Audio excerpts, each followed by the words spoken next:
New Thought Media Network.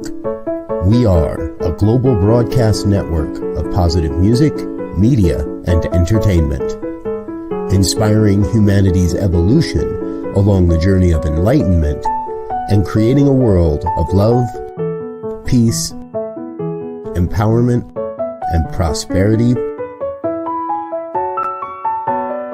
for all. New Thought Media Network. Positively inspiring.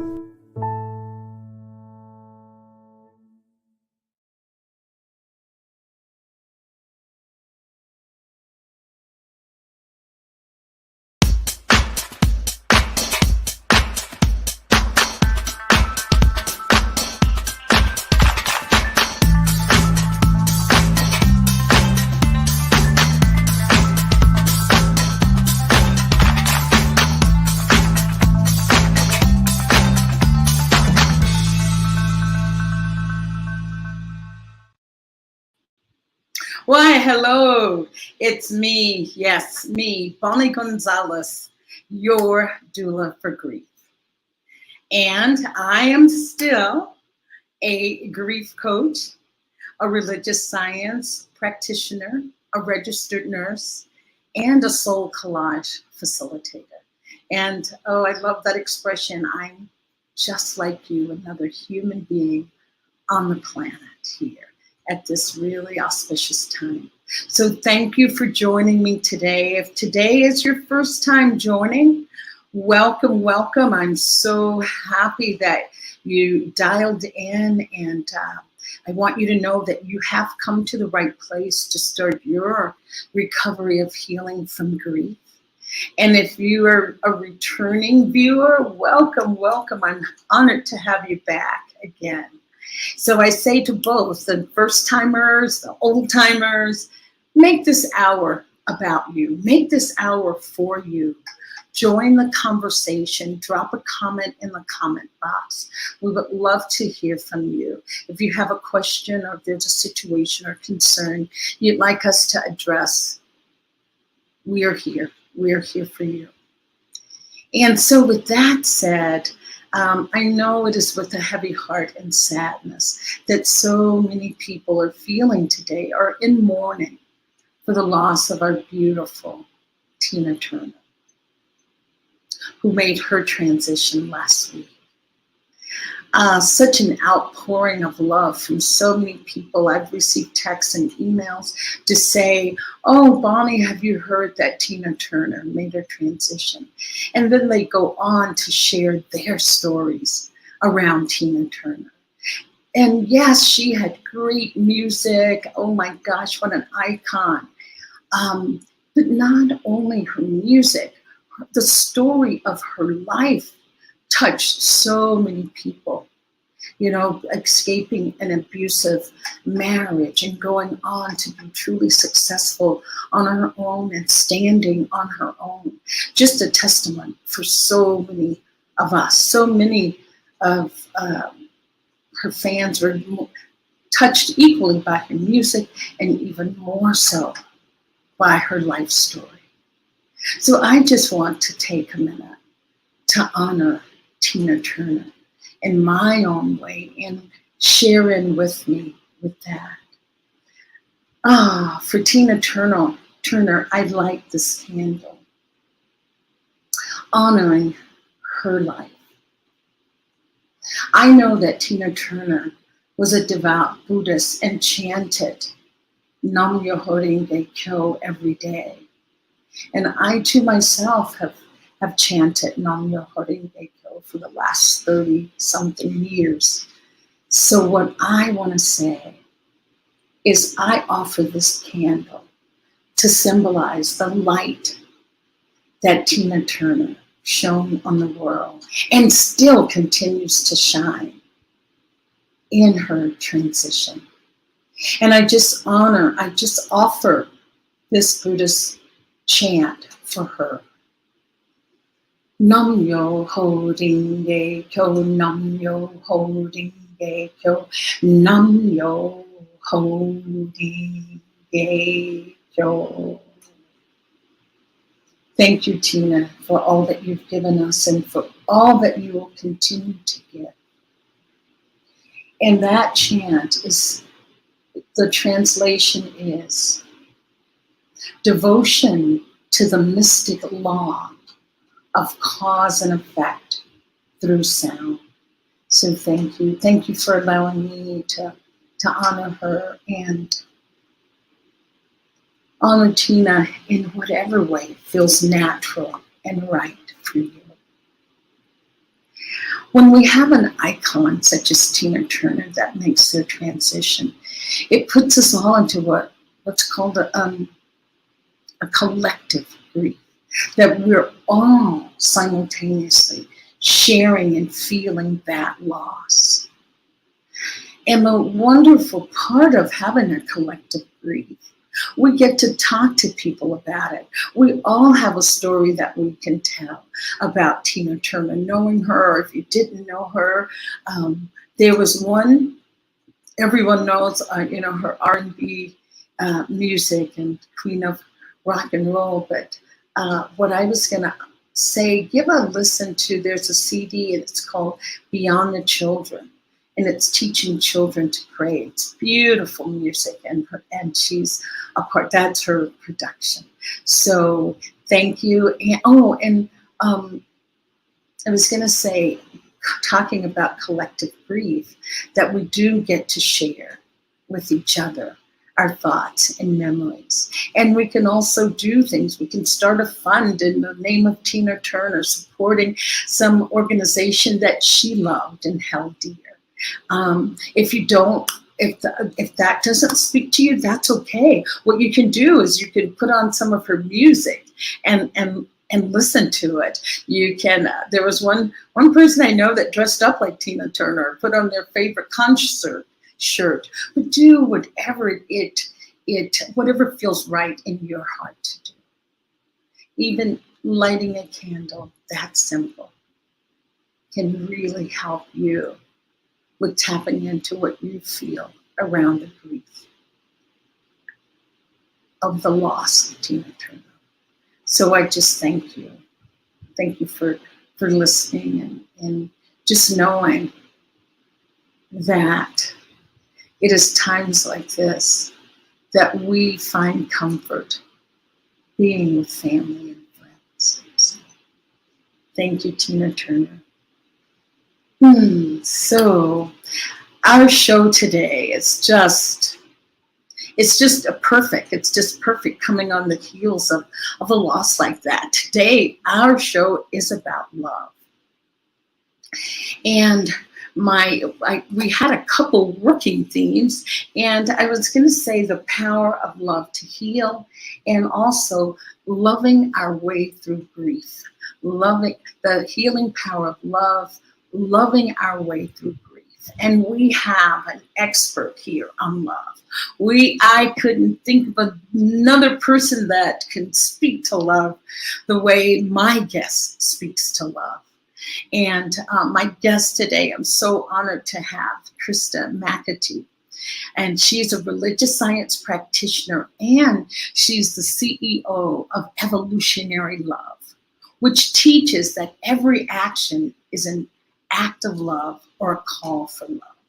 And I get to read bios when I have guests, but this is a bio that really touched me.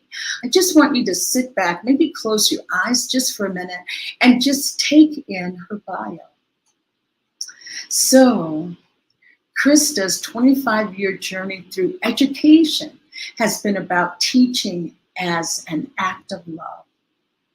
In her roles as an educator in preschool, Spanish dual immersion elementary schools, middle school, high, and as a mathematics method professor, math and social justice coach, a parent and grandparent, even though she doesn't look it, her come from is always love. She reminds those around her that every action is an act of love or a call for love, and that we are either intentionally acting from a place of love or reacting from a place of conditioning. Yes, take that in. She teaches that love is the only power that can resolve all that ails our society. And we do have a laundry list, don't we? Racism, white supremacy, patriarchy, colonizationism, hatred, and fear are simply symptoms of the absence of understanding and recognition of the love that we are. Her work in the world is practicing, teaching, and being love because love is our innate natural state. Krista creates and facilitates communities where we can recognize the love that we are and learn to come from love in all of our thoughts, emotions, and actions.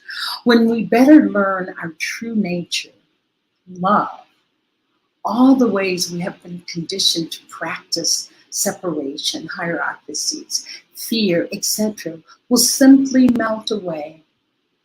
So many of our great leaders have known what Martin Luther King Jr., what Dr. Martin Luther King knew so clearly, and that is, darkness cannot drive out darkness. Only light can do that. Hate cannot drive out hate. Only love can do that. When the goal of education in our country is to be and to practice love in everything we do, we will have the educational system and the society of our dreams. So thank you so much, Krista, for that beautiful bio. And more importantly, thank you, Krista, for being you. And if we can bring Krista on, Joe, that would just be fantastic. Hello, Krista. Thank you so, so very much. Thank you. For your big yes to being here today. My heart is just overflowing with love for you. Anytime Bonnie says, do this, I'm in. I'm all in. Whatever it is, Bonnie, you ask, I'm in there.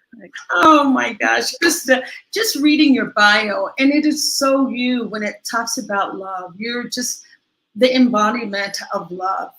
And Krista and I both had a teacher in our practitioner training, a minister, Reverend Jeffrey Anderson, that said, I think he put us in the both of that same bag, Krista, that we were just hearts on wheels, our hearts with legs. And that is Krista, a heart with long legs and just shining that beautiful light of love wherever she goes. Krista, just reading your bio, I was just so moved by your ability to really tap into the deeper essence of love and transferring it over into so many areas. Even when you talk about our social justice system, I just want to ask you, Krista, how did you come to this realization around love? Yeah, I mean, it's been a lifelong process, I think. And, I was thinking,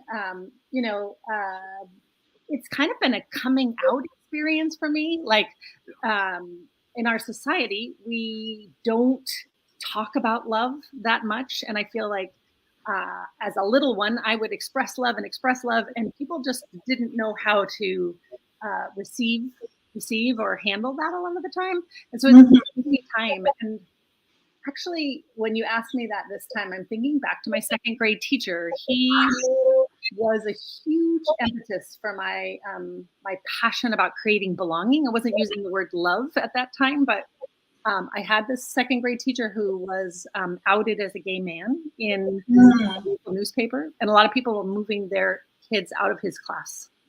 And my mom moved me into his class as a statement of solidarity. And, as a second grader, I didn't know what was going on. I didn't know anything about that piece. I just knew my classroom was disrupted and I was moved into this new class.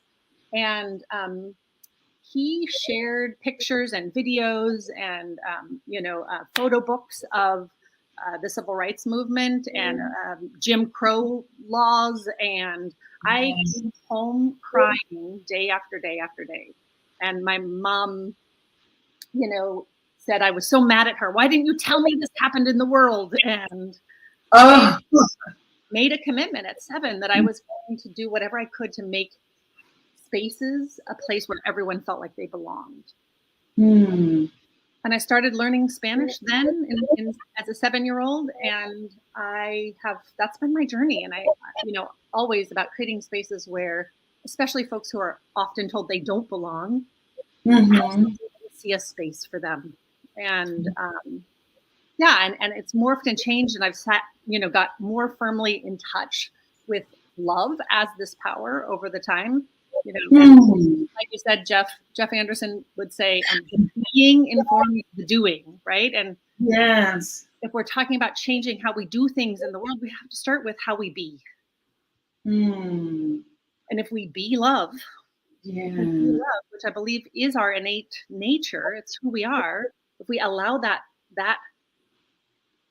love that we are to flow through us, then the rest of it is perfect. The rest of it is just bliss and ease and joy.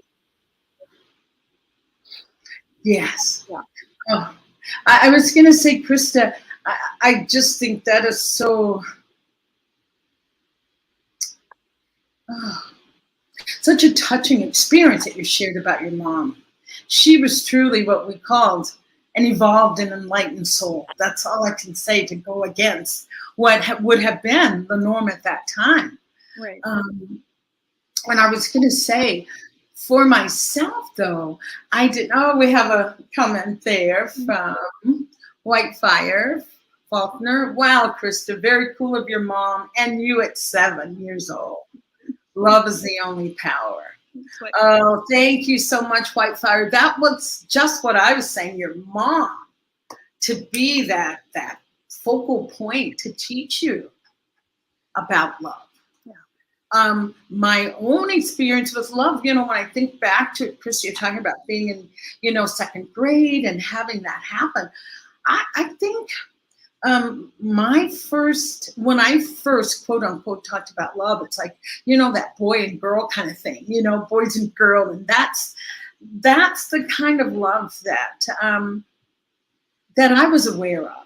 Yeah. And I don't even think at 7 I was aware of that love at 7. So it sounds like, do you feel, Krista, that we all come into this? Well, I'll keep it in the eye. I feel that we all come in with certain characteristics that are already heightened. Oh yeah. When we come in, would you say love was one of yours, or that's something you had to learn along the way, or you came in and got fine-tuned? That's a really good question. I feel like love is who we all are. And I think it also was fine-tuned for me. And I think so many times there are experiences in our life that make us forget that, our truth, and also the goodness of, or the light, the fullness, the wholeness of those people around us. I think we're trained in this, in our culture, to see something different. But like having my grandbaby, I see him knowing he's loved, absolutely at 3, he knows it through and through. And I think it's true of all littles. Like they ask to be held and cared for and fed and loved, and they know unequivocally that they should have that. Whether or not they get it is a whole other story. And that's part of our conditioning and training of something else, right? Of something else, yes. I love what you said about children, or your little grandbaby. Babies are just that. It feels to me that they're just that. I feel that that's the draw for babies. When you walk down the street, even a stranger's baby, you're like, oh, I think it reminds us of that, of our pure essence. Yeah. That's what you said. That is our essence. And being a mature woman, reading different things and coming into my own feeling around love. I'm reading the book, I pretty much shared that with you, Teach Love. It's the 12 principles of attitudinal healing. Yeah. And that's the first principle, is that we are love. Yeah. That our true essence is love. And do you think that gets shared early in life? Do you think we find out later? What's your experience about that our true essence is love? I don't think it's shared. I don't think it's shared very much. And I think that's why, when you were talking about, only talking about like the boy girl kind of love, I remember as a kiddo, little writing notes to everyone, or pictures and like just sharing love everywhere I went. And I just had this need to express how much I loved whoever I saw, and not always did people know how, it was uncomfortable. And I'll say, yes, actually maybe it was like 5 or 6 years ago, I had this dear friend that became my adopted sister, and we were hiking one time, and she said, when you say I love you, what do you expect back? Oh, wow.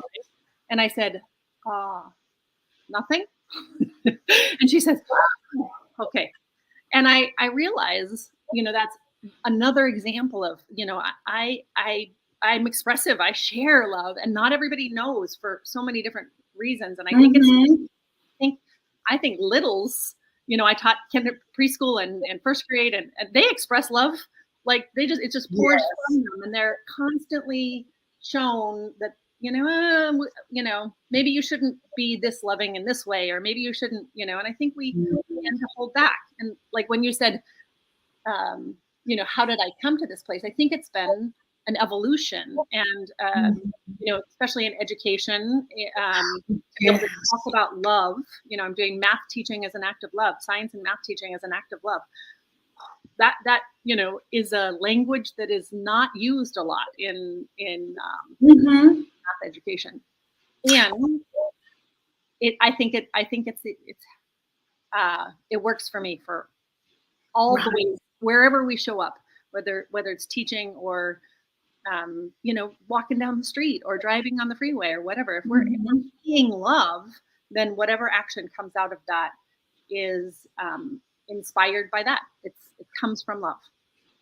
Yes. Wow, Krista, two things pop up, and it's like, us getting together to talk about love. The first one that came up, and then I'll come back to my second question. There was an old movie, and you may be too young to remember it. If you don't, it's okay. Can't even remember. But anyway, the line in that movie was, love is never having to say you're sorry. There was, oh gosh, I wish it'll come back to me. But when you hear something like that, being this, embodiment of love, being this entity, this being of love, when you hear that said, because at that time it was a big deal. Oh, love means never having to say you're sorry. How does that get held up? Yeah, for me, I think being human, we're gonna do things that hurt those we love. And I think actually the mending of any kind of hurt is more powerful and more important than the avoiding hurting. I think we hurt people all the time. We don't, unintentionally. And I think recognizing that and mending that is an act of love. Saying I'm sorry is an act of love. Saying that's absolutely was not my intention. I don't know. Yes. Yeah. And see, for me, it was like, wow, love is, oh my gosh, not just saying you're sorry, but showing it, feeling it, saying this is, yes, I love you. And as you said, we are human and we do hurt people unintentionally. So I just felt like, but at that time, I think people were not talking about love. And I think it was the first time that phrase got used in a way to say, oh, let's bring love into our conversation. Let's bring love into our lives. And how are we going to hold it? So that just popped into my head when you were talking about love. But I would love, Krista, for you to share more on, I know teaching is just your passion all burners or alive. It's your jam. So talk to us about teaching as love, teaching as an act of love, how Krista holds that teaching as an act of love. Yeah. I mean, I think just like anything, any job, you know, the being informs the doing. So in teaching, there's so many things about our systems and the ways we've learned to be together that are devoid of love. And we kind of do those unconditional. I mean, we do them without thinking. You know, we just we're programmed and we do those things.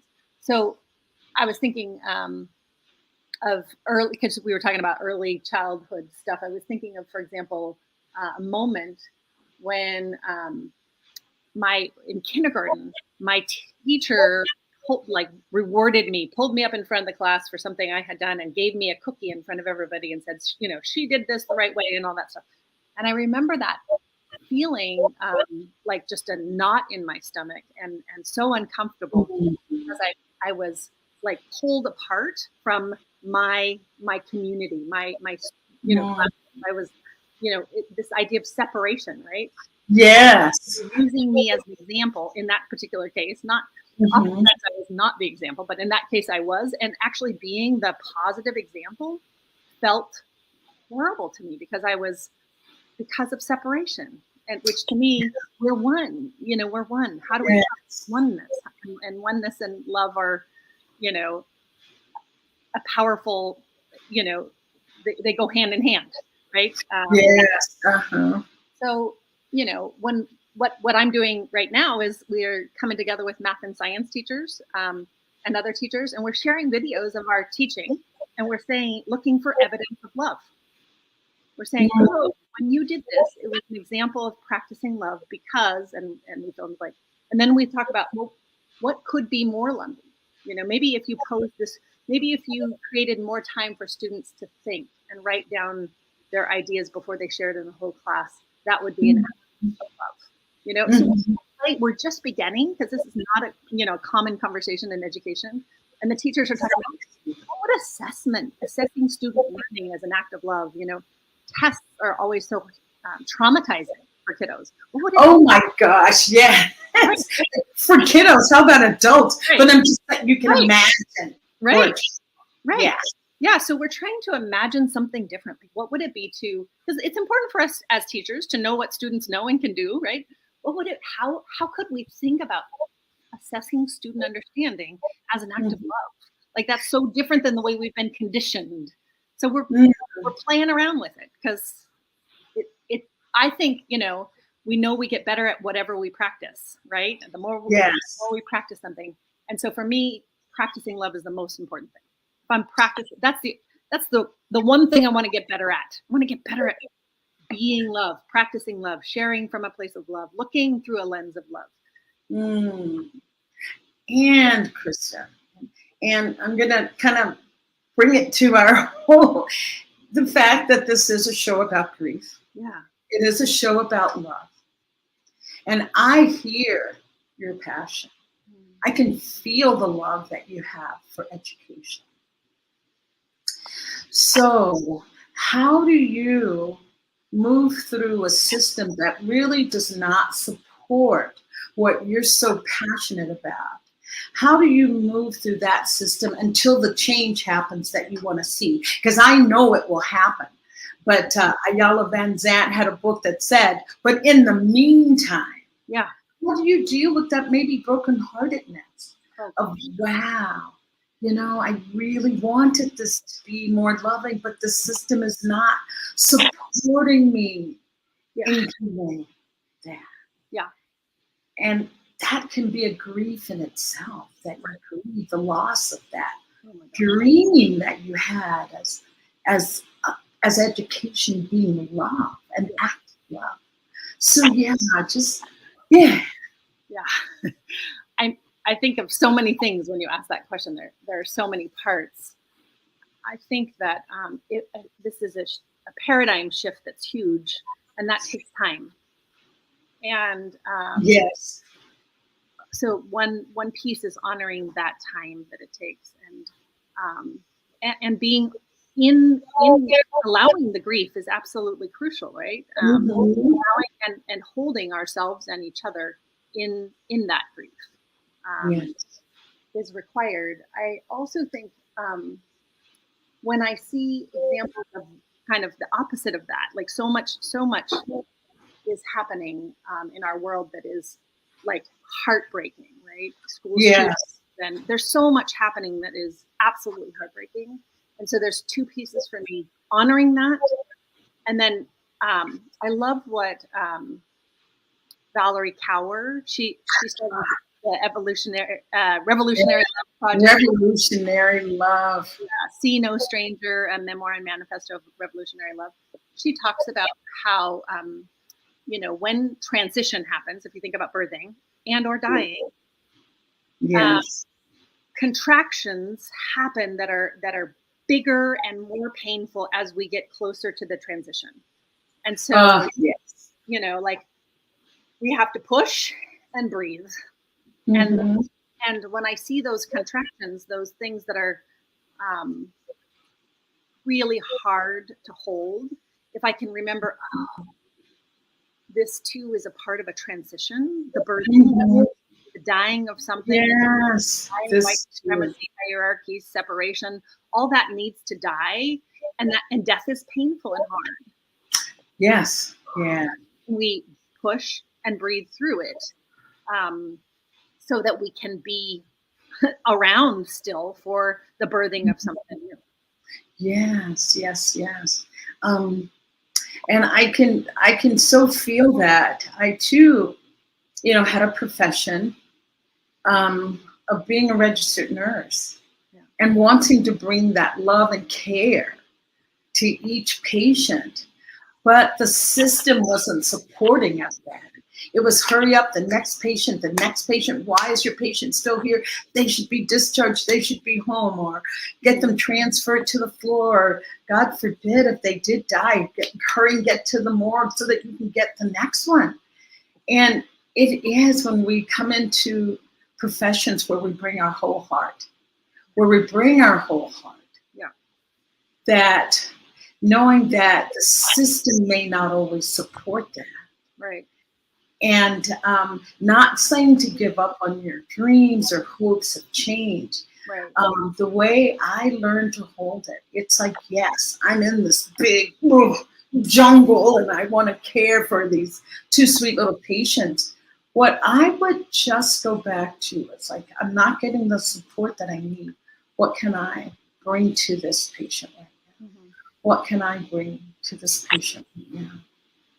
Yeah. And so anyway, no, you go ahead. Are you finished? I love that. What can I do? What can I do? Yeah. Because it's so easy to fall into, I don't have time to give you that glass of water because it's like, breathe. I would just breathe, be in that moment, breathe and be in that space.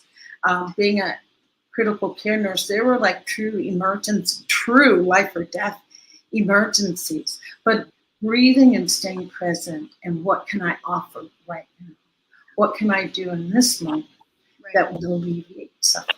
So I just offered that because I know there are other people out here that are listening, Krista, that have careers that they went into with, a full heart open. Right. So wanting to offer. Yeah. Yes. I appreciate that too. And Bonnie, you've been such a part of my path in how I hold this work. And I think, it's been a few years now. We've had this conversation about how I've always felt like my role in education was to fix it. I got to fix it. I'm fighting trying to make it better. And I'm working so hard to fix it. And at some point I realized that I was putting Band-Aids on the Titanic. And this ship needs to sink. It needs to sink. As it is, that separates people and values some people and dehumanizes others. It needs to sink. And so I reframed my way of being in education to being a doula for the dying of this way of being. Oh, I love that. I The love birthing that. of something new, and the birthing of something new.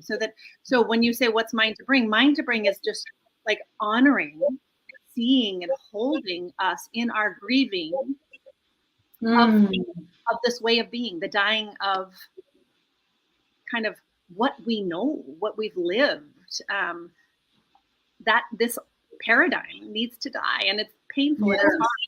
And so if I can be a doula instead of try to fix it, there's some rest, there's some spaciousness in there. There's some honoring, you and I have had so many conversations about death, honoring that things die, and systems die, and ways of being in the world die. And can we hold each other through it? Can we support each other? Yes. Oh my goodness, Krista, when you talked about being a doula to this dying paradigm, that's the same that I hold for the grief, being a doula for grief, that you've got to feel it. You've got to feel it to heal it. This death has to happen. What is that saying is that the same consciousness that created the problem cannot be the same consciousness that brings about the solution, that brings about what it is that we want to see. Yeah. So pain is a part of the process. Yeah. That pain, but knowing that the pain is the sign that yes, something is needed, something is shifting. Just like when you have a pain in the body, you got to pay attention to it. Something. Right. It's saying, "Ooh, I need some attention here. Something needs to shift. Something needs to change." Right. And you make me think of so many things. I think it's Audre Lorde, "The Master's Tools." That's the quote that you somewhere, right? Right. Right. I think about one of the things that I'm learning a lot about right now is, and we've talked about this because you're also a role model for me in this, is embodiment practices. That's true. That's true. And we have in education and in our society, we spend so much time and focus on brain and our mind, but what we're talking about today is being love, and part of this course is around somatic attachment healing, and it's all relationship, right? And relationship with self, and relationship with an individual or groups or a system. Also, it's about relationship, and I'm really loving this paradigm shift in relationship model to this doing fixing paradigm on one hand, and doing fixing, and a being allowing paradigm. And what that being allowing paradigm is about is recognizing that change is part of the natural flow. Change is going to happen. And if we can create a space where we just hold each other, where we support it, change will unfold. And yeah. Oh, Krista, I love the analogy that you did with the closed fist. So I'd love, maybe just take us through that. And then there's some comments that we will get to. Thank all the listeners for tuning in. We'll do this and then we'll get to the comments. Okay. We're going to invite listeners to try a little activity. Yes. Participate in this little activity. So make a fist with one hand and hold the fist tight. I'm not so tight that it hurts you, but just keep your fist. And then with your other hand, you're going to try to pry open your fist. And as you do this, you're going to notice what happens in your body. What happens in the fist as you try to pry open, and what's happening to the prying hand. What's happening all over your body, just noticing it. And then keep the fist and take your other hand and just hold the fist. Just hold it. And notice what happens in the body. And, you could even, just rub the fist a bit. Notice what happens. Wow. In the fist, in the body.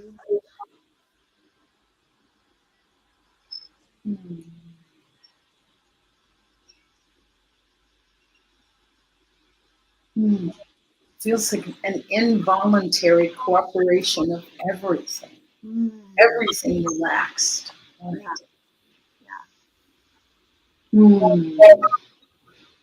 So just noticing the difference between this kind of prying relationship. Yeah. What's happening in the relationship between the two hands in both different ways of being. Just holding it. Oh, I'm thinking this metaphor, this practice is such a metaphor for me about how I see and hold anything, everything. Right? How I hold that part of me that's saying, "Oh, I should be done grieving now. How come I'm still upset about this thing?" Yes. Pushing myself to be different. Holding. Oh, Holding. Gosh, I'm tender there. Yeah. And honoring and allowing. Yes.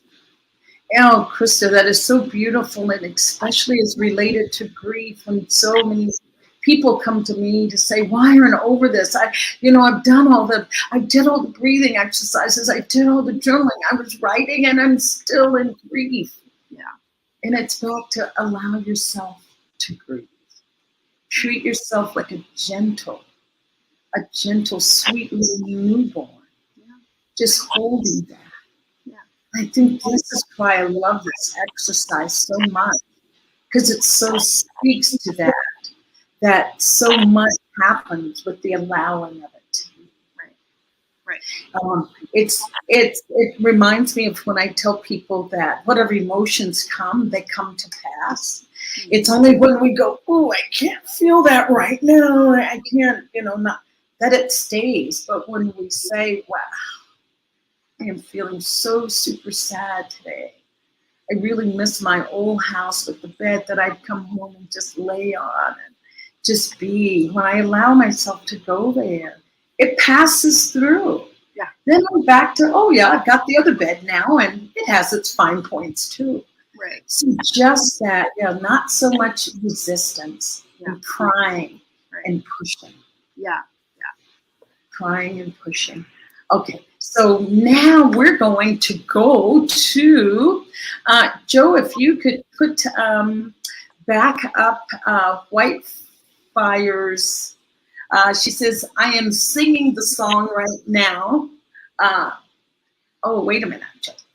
Way back, a few back. I have Whitefire. Wow, Chris. Okay, there we go. I'm singing the song right now, and whatever song that was, I'm singing it too. It was a while ago in our conversation. We have Celeste, who's grateful to be here. Challenges with audio. Yes, that happens with our wonderful technology. As wonderful as it is that allows me to be in Mexico and Krista to be in California, Joe to be in Florida, sometimes we get a little glitch with the audio. Yeah. And thank you so much, Rebecca. Do you see? She said the movie is Love Story. Does that ring a bell, Krista? Yes. Yeah. Oh my gosh. Thank you, audience, for helping out. And Celeste says, such a good topic today on Memorial Day. Love of country. A country where some people have a hard time practicing this. Right. Yeah. And what I say to that, Celeste, and not to do any spiritual bypasses and all those things, but as Gandhi says, being the change that you want to see in the world. What is that? Never look at the ones that are perpetrating the crimes or causing the problem. Look at those that are helping. So and I think it goes back to what we were saying, like how do we honor like ourselves when we have a hard time? Because we all I have a hard time practicing love sometimes in certain situations, or you know. Yeah. Oh, if I'm forcing myself to be different, I'm not sure that that's the work. I think the work is holding each other in however we show up, you know, and that's hard work. That's really hard work. Yes. Oh, and Krista, I want to add this, because we're talking about being love, and I can be just gushing with love, but I can have a situation or a person that causes me to really constrict. Yeah. And that gets my attention. It's like, wow. Honoring that, even paying attention to where I can constrict. Yeah, for sure. Because if I can constrict when I go to that place of, oh, they should be more loving, they should be doing that. When I can constrict, then maybe I can have an honest dialogue, some communication with those people that I have labeled unloving. So I'm just saying, I see it as a teaching moment, a deeper insight moment into myself, another layer of me. Well, and this is the thing we talked about before. Oh, hurt people, right? Ooh, that's your mom, right? Yes. Yeah. Hurt people. And so it's not always easy to see people who are showing up in ways that are hurtful. Yes, right, Krista. And I believe in my core that people who understand love, who feel loved, who know they're lovable, aren't hurtful to other people. Mm-hmm. Ooh. Okay, hold that thought. Hold that thought. I'm going to read Whitefire's comment. Oh, being informs the doing. I often forget that I am love being in the midst of doing from my mind. Then there is loss of the very connection to the help, teach, to be a friend, build friendships and community, do politics. Being love conquers the how-tos. Being present is now possible. Being love means I am nowhere else. Thank you, Krista. Oh, thank you, Whitefire, for that. Thank you for your wise woman wisdom and for sharing it with us. That itself is an act of love, to share that wisdom with us. And a last comment from Whitefire. The fist is the trying to do and the separation.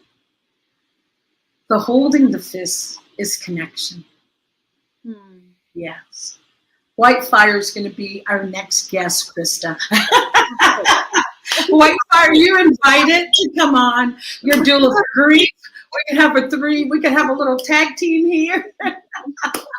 And you come share your wise woman wisdom, because that's what makes programs like this so important, that we get to share the wisdom with each other, because that's how we learn. We're very social creatures.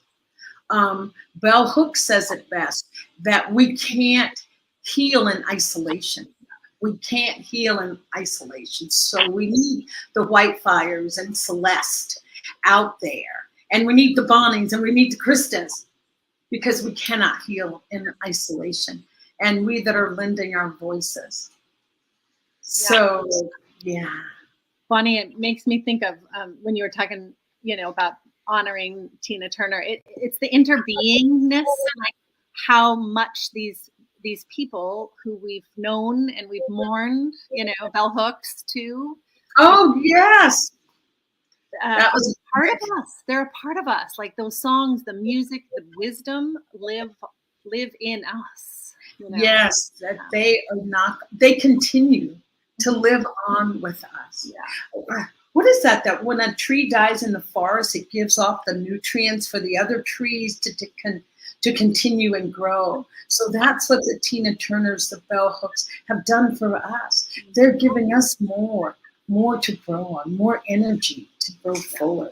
Yes. And that I just wanted to throw in this David Kessler quote, since we were talking back to Tina Turner, but just talking about his quote is that, especially when someone makes a transition, his quote is that we knew how to love them in their presence. Mm. Now we must learn to love them in their absence. And I just thought that was so beautiful, that we can, love never dies. Love never dies. There's the physical transition, but emotionally, spiritually, we continue to love. It does not stop. It does not. And I was going to say Whitefire's last comment was very cool.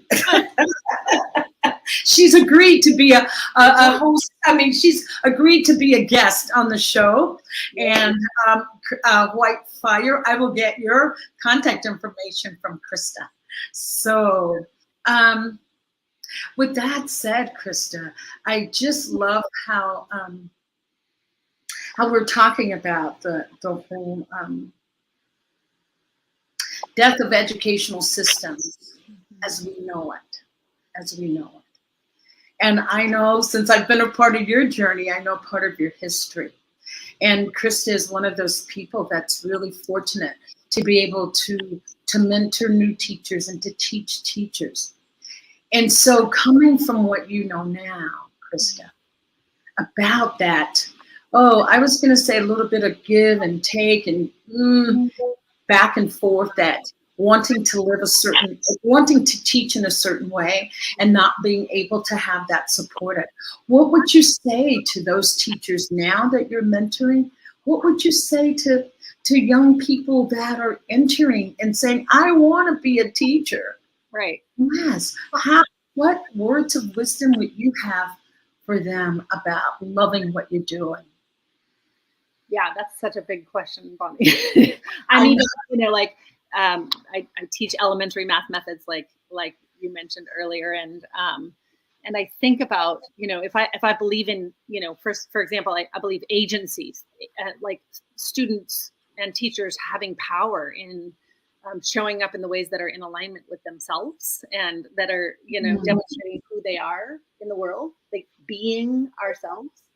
And so many things in our system take away agency. You have to do this paper and this paper and this paper, and you have to, learn in this way, and you have to express yourself in these ways. And I still grapple. Yes. And I'll tell you, I had the gift of going to see 5 of my previous 1st and 5th grade students on Tuesday. I don't think I told you about this. Yeah, so they were in my class in 1st and 5th grade, and now 2 of them are teaching 2nd grade. One of them's teaching kindergarten. One of them is a full inclusion aide with an autistic student, and one of them is the school nurse, all at the school where I taught them. Wow. And I, to be there and to witness them and the ways that they honor kiddos and they listen to kiddos and they give kiddos space to express in the ways that, that are authentic to them. It's so beautiful to watch. And the system, it's really a challenge. There's this great article called Driving with the Brakes On. And how it's trying to practices in a system that is built for something else. That's what we're doing. We're driving with the brakes on. And so, gosh, my advice, maybe to myself more than anything, is to be myself, to be themselves unapologetically, and to notice, like you were saying, what tenses me up, and how do I hold that part of me? How do I honor that part of me? How do I stand firmly in the things I won't do because they're harmful to kids? Yes. Regardless of what the system asks me to do, like that's a big challenge to stay in alignment and honoring self in a system that is pushing us to do things that are outside of our values. Yes. Yeah. To be present, to honor, to be myself unapologetically. That's the self. That is beautiful, Krista. That is beautiful. And when I asked you that question, I asked myself that question. What, what is that? The advice that you give someone else is advice you need to take for yourself. The questions that I ask my guests is the question I need to ask Bonnie. And I'm just thinking about being a nurse, in nursing or healthcare professions in general. During the great resignation of 2021, it was healthcare workers that left. So I know how difficult that can be. To try to give 100% and feeling like they need another 100% that I don't have. It's like I'm giving it all. I've given it all. I'm hemorrhaging 100% caring. And so what I offer to anyone that wants to go into healthcare, be a nurse, 100% nurse. And know that in caring, the first person that you need to take care of is you. You cannot give from what you don't have. In our philosophy here, we say giving from your excess and not from your deficit. And I would say before you start your day, whatever type of nursing you're doing, take 10 minutes in the morning just for you. Love you up. Love yourself up for those 10 minutes. And I can guarantee you that love will go throughout the day. So that would be my advice to our young people. And I don't want to just say young people, to our older people. I was in nursing school, and I went to nursing school with a woman that was 65. And so it's anybody that wants to be in this work, go ahead and do it and give it 100%, but make sure you give to you 100%. So, Krista, I know we have some contact information for you because I want to ask you, Krista, what you're doing in the world. I know you have some workshops and that kind of thing coming up. And so, what are you doing in the world, Krista? And this is where you can find Krista. She is the CEO of Evolutionary Love at Gmail. So, Krista, what are you doing and how can we find you and where? Well, two really fun, exciting things that are coming up. I've got, all of my work is about teaching as an act of love. But one thing I'm doing is in Oaxaca at the end of June, we're taking a group of volunteers to work with indigenous women to build a temazcal. And these are women who are working to maintain pre-Columbian language, culture, traditions, and spiritual practices.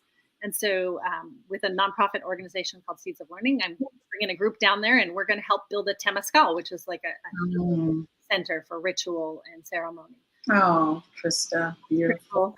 And then Bonnie and I will both be presenting in Chapala at the Conference of the Americas, La Conferencia de las Américas. Yes. My workshop is on radical self-love, which is what you're saying, Bonnie. Like, you have to love yourself first, and radical self-love is compassion. Absolutely. We have to take care of ourselves fully and 100% in order, Yes. in order to, to also give people the vision that this is possible, that I can take care of myself and honor myself and be myself in nursing or teaching or whatever the field is, right? In helping fields, especially, that ask us to give our whole hearts.